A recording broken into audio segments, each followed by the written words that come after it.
হঠাৎ শুনি আমার দিদা মারা গেছে আর সবাইকে যেতে হবে শ্মশানে। বলেন কি? দাদু হসপিটালে মৃত্যুর সাথে লড়াই করছে। আমার বাবার मजाक बना के रखता ডিসক্লেমার, এই ভিডিওটি শুধুমাত্র এন্টারটেইনমেন্টের জন্য বানানো হয়েছে। ভিডিও দেখবেন আর মজা নেবেন, গায়ে মাখবেন না বাবা। So guys, welcome my new video. Guys, কেমন আছো সবাই? আশা করি সবাই ভালো আছো। रोम रोम भाइयों।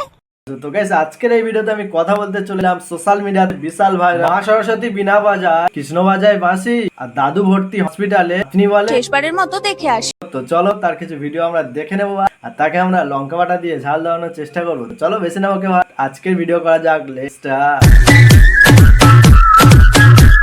দাদু হসপিটালে মৃত্যুর সাথে লড়াই করছে, তাই ভাবলাম একবার শেষবারের মতো দেখে আসি। এ কি নাতনি রে ভাই! না না, দাদুকে দেখতে যাবে সে তো ভালো কথা, কিন্তু এইভাবে সেজে গুজে ব্লগ বানিয়ে কে দেখতে যায় ভাই দাদুকে? এর আগে কিন্তু দাদু অনেকবারই হসপিটালে ভর্তি হয়েছিল, কিন্তু তারপরেও সুস্থ হয়ে বাড়ি ফিরে এসেছিল। তাই প্রথম দিকে মনে হচ্ছিল যাবো না, পরে মনে হলো যাই গিয়ে একবার দেখেই আসি। না মানে প্রথম দিকে যাওনি তো দাদুর একটু বাঁচার আশা ছিল, শেষের দিকে যাচ্ছ মানে দাদু সিওর পটল তুলি।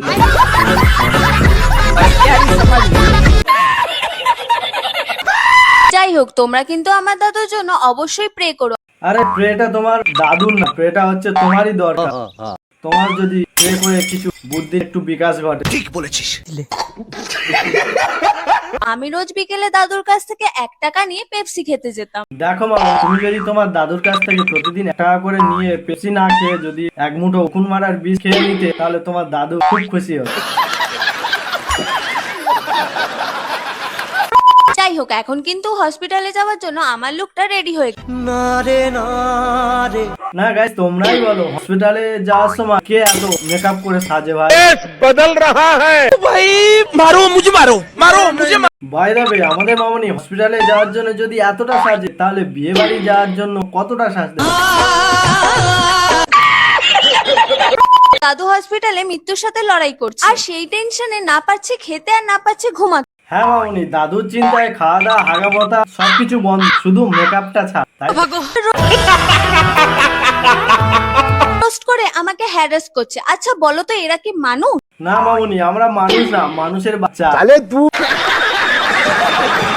আমাকে রোস্ট করে যদি দুবেলা দুমুঠো ভাত জোটে, তাহলে তো আমার খুশি হওয়ারই কথা। नहीं।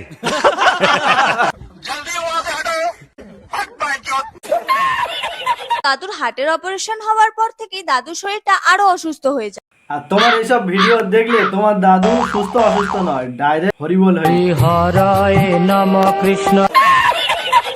ডাক্তার বলেছে দাদু নাকি আর বেশিক্ষণ বাঁচবে না। আরে সাবা, সে কি কথা? দাদু দেখে নিয়েছে তোমার ভিডিও? দাদুর শরীরটা আরো অসুস্থ হয়ে যায়। না মানে দাদু অসুস্থ সেটা তো বুঝলাম, কিন্তু এত পেছন নাচানোর কি দরকার? মানে কি তোমার হবে কি জেঠার মামনি কি ভর করলো নাকি? শুধু শুধু দাদুকে বাঁচাতে গিয়ে আমার বিয়ের টাকাগুলো এইভাবে খরচা করো না। দেখো, কেউ একজন বলেছিল যে লজ্জা কিনা ভয় দিন থাকতে নয়। না মানে যা দাদু মারা যায়, যা দাদু মৃত্যুর সময় হসপিটালে লড়ছে, সে এইরকম ভিডিও কি করে বানাতে পারে? से डरो। আরে কাকা, এরা ভগবানকেও ভয় পায় না, এরা হচ্ছে টিকটকার। আর টিকটকার মানে আর দাদু কেমন আছে জানতে হলে চ্যানেলটা সাবস্ক্রাইব করে দিও। বাই। না টাটা বাই বাই জানাচ্ছ সেটা তো ভালো কথা, কিন্তু এরকম পিছনটা দেখানো কি দরকার? ये तस्वीरें दिखाकर क्या साबित करना चाहता है तू? আরে কাকা, কিছু প্রমাণ করতে চাইছিল না, সামনে ভাদ্র মাস তো, তাই একটু ট্রেলার দেখাচ্ছে। কি দারুণ অঙ্ক শেখালে। হ্যাঁ, এত সুন্দর অঙ্ক শেখালে আজও পর্যন্ত কেউ তার উত্তর মেলাতে পারলো না। আমার বাবার বিয়ে তো ঠিকই শুনেছো, আমার বাবারই বিয়ে। সে কি কথা? এ মায়া কয় কি নাকি বাবার বিয়ে? একবার ডিপলি চিন্তা করতো। না গাইস, এতদিন আমরা কাকার বিয়ে, মামার বিয়ে, ভাইয়ের বিয়ে, দাদার বিয়ে দেখি, কিন্তু আজকে আমরা কি দেখবো? বাবার বিয়ে। हमारा मर्जी है। कौन है ये लोग? কারণ আমার মা আমার বাবাকে প্রায় 3 বছর আগে ছেড়ে চলে গেছে।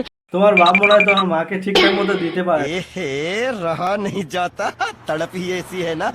আমি ভালোবাসি। আর দিনের বেলায় বিয়েটা সেরে ফেলবো, কারণ রাতের বেলায় ফিরে অনেক কাজ, আর সেগুলো আমাকে একা হাতেই করতে হবে। 5টা না 10টা মেয়ে তো নয়, তুমি তো তোমার বাপের একটা মেয়ে, তাই তোমার নিজের বাপের বিয়ে তোমারই জোগাড় করতে হবে না? এই যেমন তোমার বাবা মা ফুলসজ্জার খাসা জানো, বাজার থেকে গিয়ে পকোড়া করার জন্য, আরো অনেক কিছু। সন্দেহ তুই ঠিক কথা বলেছিস। बात तो सही है। ভোটের আগে গরিব মরে, নেতারা বকে ভা, আর কলিযুগের মেয়ে সাজা তার বাপের বিয়ের খা। আমার বাবার বিয়ে।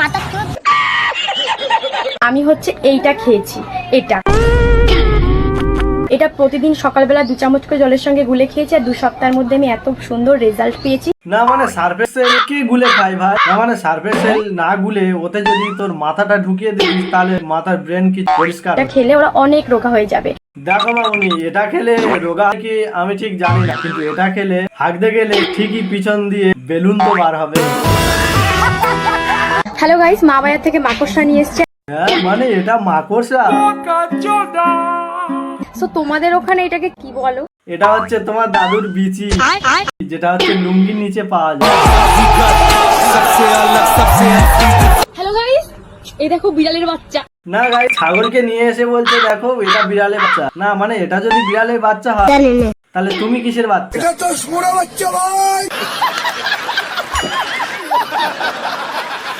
হেই গাইস, এই যে শিয়ালদা স্টেশন দেখতে পাচ্ছ? नहीं পুরো আগে অন্ধকার ছিল, আমার বাবা আলোর ব্যবস্থা করে দেওয়ার পর হ্যাঁ মামুনি, সেটা আমরা দেখা পাচ্ছি। তোমার বাবা সব জায়গাতে আলো দিয়েছে, কিন্তু তোমার এই ব্রেনটা ছাড়া। দেখো ভাই, সত্যি কথা বলতে কি আমি অশিক্ষিত দেখেছি, মূর্খ দেখেছি, কিন্তু এর মতো এইরকম কোনোদিন দেখি। তো বন্ধুরা, এই ছিল আজকের ভিডিও। তো ভিডিও ভালো লাগলে অবশ্যই একটি লাইক করে যাও। ভিডিওর মধ্যে ভিডিওর কোন পার্টি ভালো লেগেছে অবশ্যই কমেন্টে লিখে জানিও। আর ভিডিওটি অবশ্যই বন্ধু বান্ধব যে সবার কাছে প্রচুর শেয়ার করে দিও। সাগর ভাই ইউটিউব চ্যানেলে যদি নতুন হয়ে থাকো তাহলে নিচে দেওয়া যে লাল কালার সাবস্ক্রাইব বাটনটি অবশ্যই সাবস্ক্রাইব করে রেখো এরকম মজার ভিডিও পেতে। তো চলো পরবর্তী কোনো নেক্সট ভিডিওতে আবার দেখা হচ্ছে তোমাদের সাথে। ততক্ষণ ভালো থেকো, টাটা, বাই বাই।